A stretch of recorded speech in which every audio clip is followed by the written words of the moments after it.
Talk about living up to the last name. Let's go last night in LaGrange as the Callaway Cavaliers hosting Landmark Christian. First quarter, no score. Cam Tucker, he gets the handoff, and Tyler, he just goes for a leisurely stroll right on into the end zone. Nobody touches him. Cavs strike first. That makes it 7-0. Now, next Callaway drive, Zaven Hart. This is the opposite of that run. He goes up the middle, and he goes through a defender for the touchdown. That makes it 14-0 Cavaliers. Still in the first, Deshaun Coleman on the playoff. He fools me and the Landmark defense. He's got Tucker downfield for the touchdown. 32 yards on the score. That makes it 21-0 Callaway. And then the Callaway D at work, flushing the quarterback out. That leads to that interception by Tyron Biggs. And my man's got a date with the end zone. He gone. That makes it 28-0 in the first quarter. Cavs on top Thursday night. They win it 56-3. To Diamond Field we go. Pacelli and Brookstone for the second straight year meeting in the playoffs. Let's fast forward to the fourth quarter. We're tied up at 3. Watch this run by Lane Cannon.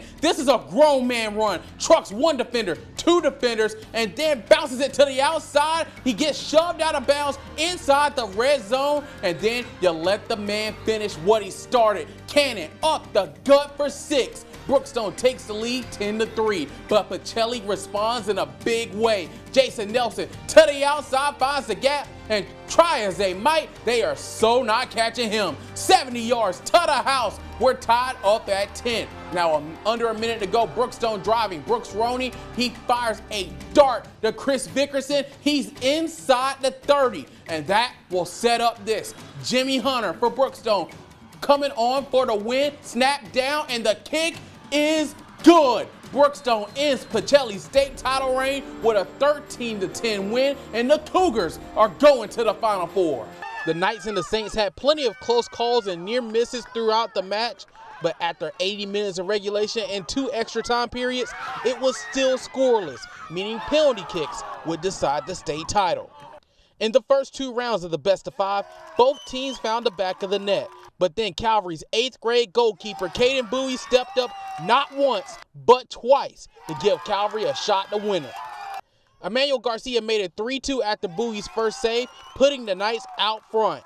And with the state championship on the line, Zach Foster claimed one off the post, but it finds its way into the back of the net to give the Knights the first ever boys soccer state championship in the city of Columbus. Our first stop is over to Phoenix City as Central takes on Jag. First Red Devil drive, Andrew Alford fires it to Dalen Upshaw, and my man, he's got a convoy of blockers, and next thing you know, he's got 6. Central strikes first, it's 7-0. Next Jag drive, their punt is blocked by Isiai Afaga. Tristan Lyles recovers. The Red Devils back in business, and they cash in immediately. Zach Simmons, easy as you like, he'll bang his way into paradise. That makes it 14-0 Red Devils. Still in the first quarter, Tristan Williams, he'll get the handoff, and I'm almost certain I don't think anybody touched him as he takes it to the house. 33 yards, that makes it 21-0 Red Devils. Horns up, Central wins it 55-0. Title. To Tim Fanning Field we go as Tim Hudson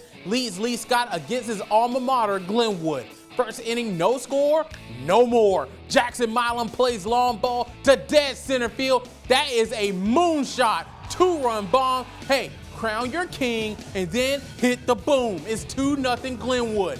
Then the pitchers took over. Garrett West gets Lee Scott out of the inning over. But Glenwood, they answer right back in kind. Jacob Page on the mound, he gets the K to end the Lee Scott threat. Glenwood takes game 1 5-3, and they win game 2 1-0. The Gators are moving on to the state championship in Montgomery next week. Start at Diamond Field as the Pacelli girls host George Walton Academy. Lady Vikings already up 1-0. Addison Burnett with the corner kick into the box. Addie Christensen there with the header. That makes it 2-0 Pacelli. That's your score at halftime. Early second half now, George Walton responds. Sarah Bryant with a beauty from just inside the box. That cuts into the Pacelli lead. It's 2-1. But Pacelli answers right back off another corner kick. Jelly Torres bangs the ball home. That puts the game away. The Lady Vikings are off to the state championship next week. They win 3-1.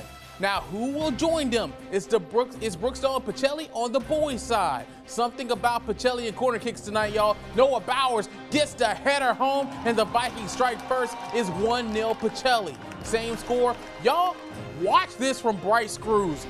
upper 90 off the post and in. That's a golazo, my man. That's 2-0 Pacelli. And the goal barrage was on. Off another corner kick, guess who this time? It's Bowers again, his second goal of the night. That makes it 3-0 Vikings. The Pacelli boys win 7-1, and they too are off to the state championship in Macon next week. Win, and you're moving on to the division finals. To the Civic Center we go, game 2 of the division semifinals between the Motor City Rockers and the River Dragons. No score midway through the first period. Loose puck in the slot. Alex Storjahan fires a shot right into the back of the net. 1-0 Dragons. Less than 3 minutes later, Paul Frazier finds Storjahan in front of the net. He does the rest. That's his second goal of the night. Dragons lead 2-0. Couple of minutes later, Alexander Jemayev sets up Josh LaBelle beautifully. He goes top shelf where mama hides the cookies. 3-0 Columbus. Exactly 1 minute later, Jay Kroop fires the pass all the way down ice. Jacob Kelly, he's all alone on goal. He goes up top too. That makes it 4-0 River Dragons. There'd be more where that come from. 90 seconds later, Josh LaBelle finds a streaky Josh Petrantonio. Guess what? He goes top shelf too. That's where you find the good stuff tonight. 5-0 Dragons. Third period is 5-1. We've been on hat trick watch all night. Call the man Storjahan tonight. He gets the hat trick. That makes it 6-1. The River Dragons are moving on to the division finals. They win 7-2 over Motor City. Let's go to Otis Spencer Stadium now. Spencer hosting Fitzgerald in the Class 2A playoffs. No score in the first quarter. LaFabian Boone takes it in on the direct snap. He'll find his way into the end zone for the Fitzgerald touchdown. That makes it 7-0. Next drive for the Purple Hurricanes. DeAndre Pascal gets the direct snap, and he'll take it in for the touchdown as well. That makes it 15-0 after the 2-point conversion. But here comes Spencer. Gary Gaither rolls out on 4th down. He'll find DeMarcus Horn, and that's going to keep the drive alive. Now, same drive is 4th down again.